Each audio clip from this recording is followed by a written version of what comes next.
It's 12 minutes to the hour. You're listening to Paris Live PM. Well, hold on to your hats because in a break from the usual geopolitics of late, today's Live on Live is delivering a bit of culture. Paris is pretty proud of its art scene. Throughout the calendar year, the city hosts numerous day-long and sometimes night-long festivals. There's Fête de la Musique on the summer solstice and the Nuit Blanche Free Arts Festival in the autumn, to name but a few. Since last year, there's a newcomer on the scene, and it's called the Paris Fringe Festival. In the spirit of its namesake, the Edinburgh Fringe, the Paris version aims to create a platform of creative freedom in the form of theatre, dance, comedy, etc. And it's all in English. Intrigued? Well, we certainly were. So we invited the festival's co-founder and artistic director, Reka Polonyi, to come on the programme today to tell us more. You're very welcome. Hello, thank you for having me. Now, the Paris Fringe Festival opens tomorrow. It goes for 10 days. There's a gamut of stuff happening in different parts of the city. Your website says that the festival aims to support work that can't otherwise be found in Paris. What is that? Work that can't be found in Paris. Well, let's just say we try and focus on approaches that are different to theatre making, contemporary themes as well. And so pieces that come from all around the world that are really bringing a new element into the theatre scene in Paris. So can you give us an idea of some of your lineup? Sure. What's in store? So we have things like we have participatory theatre where the audience have to participate in the making of the show in front of them. We have improv, so improvisation, so stories that are completely improvised in front of the audience. We've got clowns and mime, we've got children's shows, and we've got dance and performance. We've got things that are really specific in spaces, alternative spaces, not just theatre venues. People are usually used to seeing theatre in a traditional venue, and here we're taking it outside onto the streets, into the courtyards, into gallery spaces and karaoke bars. So we're really trying to find new alternative spaces for theatre. So that's interesting, sort of challenging the notion of traditional French theatre. Yes, we are. We're trying to challenge that. I'm just wondering how different this festival, if I'm not mistaken, it is all in English. Yes, it is. How different is English language theatre to French language theatre? Well, the way I'm going to answer that is that what's important to know is that English is really, we're using English as the international language. So it's not really necessarily about Anglophone theatre as such. It's more about communicating in a language that that an international audience can, of course, understand. So in that sense, there's a lot that French theatre cannot offer simply because there's a more of an international approach. We're looking at, let's say, I like to say it's kind of like comparing, French cuisine to fusion cooking. It's just a whole different approach and a whole different new initiatives that are brought from other cultures. So perhaps anything goes when it comes to theatre in English, whereas the French model might be more of a traditional approach? Not necessarily. Paris is quite a cultural capital, so it does have quite a variety of theatre going on. But it's true that it's, let's just say it's more difficult to experiment and take creative risks, which is understandable as well. It's quite financially risky for theatres to take on new companies, new works that are developing. And so the Fringe is really a platform and a space for people to come together, try out something new, try something out for the first time in front of an audience. There's probably going to be a lot of things that don't work, a lot of things that do, and we're giving that space for creative risks. Sure, and I mean, you are right. Like, for example, when you go into the metro, you see these ads everywhere for theatre in Paris, shows, all kinds of events in all kinds of spaces in Paris. So just looking at the Paris theatre scene, though, it's not as well known as, say, for example, the West End in London or Broadway in New York. Is theatre in France, in Paris, uniquely for a French-speaking audience, and is the Fringe Festival offering something new in that respect? Well, what's definitely true is that it's very hard to find theatre that's in a different language than in French. Even surtitling is limited in terms of theatre shows.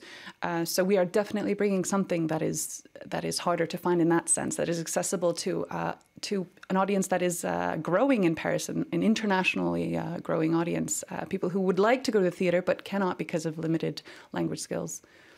Now, French speakers are often wanting to improve their English. For example, for a parent, it's considered a gift if their children are bilingual. Do you think there's an increasing demand for English language theatre here in France for a French audience? I think there is. There is indeed. In English and also in just other languages in general. And in English, what we tried to do last year is we tried to adapt it to different levels of English skills required so that the audience would feel comfortable and not be like, oh, I don't understand, I don't want to go to see a show in English. And we're trying to do that this year. We have a big varied program for all kinds of levels of English, from children to adults. So hopefully everybody can find something appropriate to their language skills. Okay, so getting back to the Fringe, this is an event that you helped to create with a British playwright who we had on the show last year with Dom Douglas. When you launched last year, you said that you'd identified a need for an international platform for contemporary theatre in Paris. How has that worked out? What's the response been like? It's been massive, actually. We were really surprised last year at the turnout that we got.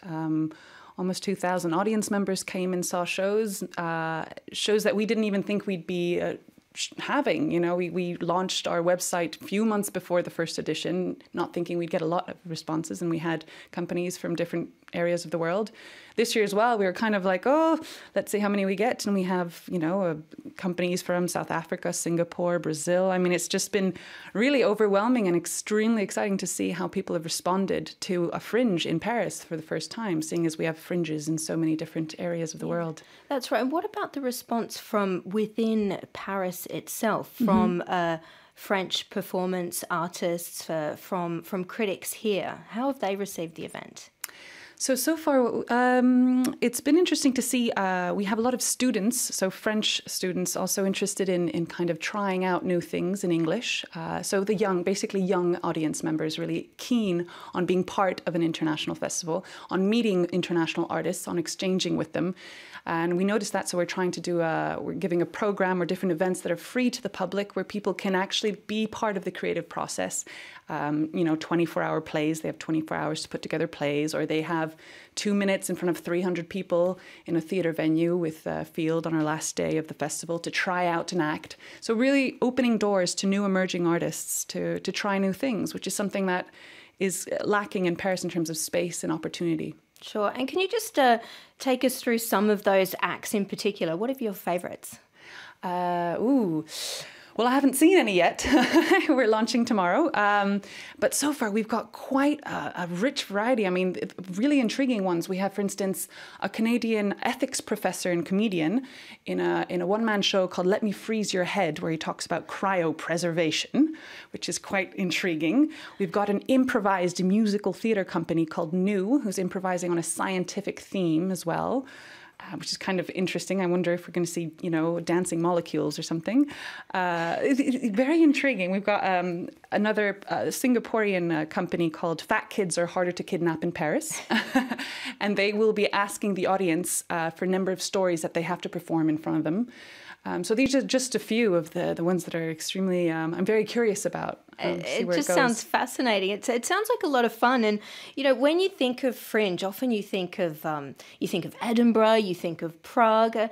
Tell me a little bit about your vision for the Paris Fringe Festival. I think Edinburgh's now like in its 70th year. Is that what you're hoping for Paris? I mean, where do you want to see this thing go? We're really hoping to create a regular platform, this kind of platform where we can really bring theatre not only into the theatre spaces, but outside onto the streets, and people can actually come into this visually into this carnival of theatre arts and this celebration of English language theatre. We really want to make something that is at the center of Paris, in the city, and where people can come and see theatre in every corner of the street. And this is what we're kind of working towards, is to have something that people can approach in every corner of the city geographically, but also be part of. So whether that's through workshops or post-show discussions or getting to meet the artists in kind of different forms, but we're trying to bring audience members and artists together. And is the target audience residents of Paris or tourists or both? I mean, who are you hoping will come to these shows? Both, definitely both, and definitely an audience that is kind of theatre shy and not sure how to approach theatre yet, and isn't sure that theatre is for them, and trying basically that new type of approaches out, and language skills notwithstanding. So not scared of the English language, yeah. Okay, so the Paris Fringe Festival, it starts tomorrow. It runs for 10 days. It's taking place in various venues across the, I think, is it the 8th and the 9th? 9th and the 10th. 9th yep. and the 10th districts here in Paris. So if you're able to, and if you're in town, do go and visit. Unfortunately, we've run out of time. Our thanks to Reka Polonyi for being on the show today. All right, it's coming up to the end of the hour. Paris Live PM will be back tomorrow at 400 hours. Bye-bye.